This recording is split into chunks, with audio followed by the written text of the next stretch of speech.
Ripley est un immeuble qui est dans le 11e arrondissement de Paris, rue Servant. C'est un quartier qui est en plein bouillonnement. C'est un immeuble qui a une histoire puisqu'il était historiquement l'ancienne manufacture des pianos Gaveau. On est là sur un immeuble qui fait environ 3400 m². On est sur une parcelle qui compte 4 immeubles, les uns après les autres. Aujourd'hui, il y a un grand vide sur rue qu'on a construit avec un bâtiment très contemporain, très transparent, qui permet de voir justement la succession de bâtiments industriels qu'on retrouve derrière. L'enjeu, c'était aussi de connecter les bâtiments entre eux verticalement et horizontalement.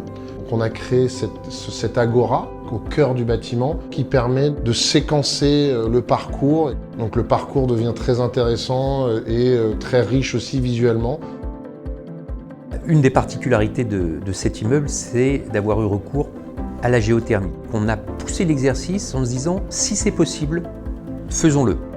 Avoir recours à la géothermie, c'est faire un sondage, c'est aller chercher l'énergie dans la terre.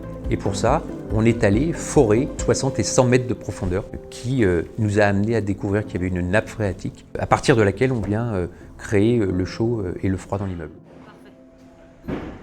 Le principe de la géothermie, c'est de prélever des calories ou des frigories dans le sous-sol et de les utiliser pour les besoins thermiques du bâtiment.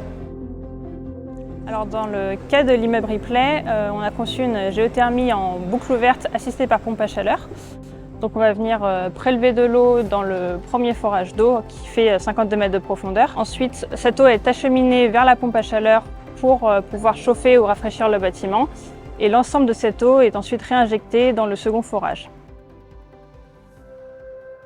Cet immeuble comportera une surface de près de 3400 m² à chauffer et à refroidir, qui va représenter environ 200 MWh par an de besoin de chauffage et environ 75 MWh de besoin de climatisation. Donc ici, la géothermie, elle prend tout son intérêt puisque avec une seule et même installation, on va pouvoir couvrir les besoins de chauffage et les besoins de climatisation, et ce, juste avec l'eau présente sous nos pieds. À partir du moment où on a pris conscience que le secteur de la construction, le secteur du bâtiment, c'est plus de 40% de la consommation d'énergie, c'est plus de 30% des émissions de gaz à effet de serre. On ne peut pas aujourd'hui, dans un monde qui est confronté au changement climatique, on ne peut pas ne pas en tenir compte dans les projets que l'on développe. Là, il y avait cette volonté du maître d'ouvrage d'aller plus loin, de dépenser de l'argent et du temps pour mettre toutes les chances de notre côté à nous tous, au bureau d'études, aux architectes, d'aller vers cette géothermie. On a eu la chance d'avoir des résultats positifs qui nous ont menés donc à pouvoir utiliser la géothermie pour chauffer et refroidir ce beau projet. On a fait l'expérience de la géothermie sur notre projet Ripley.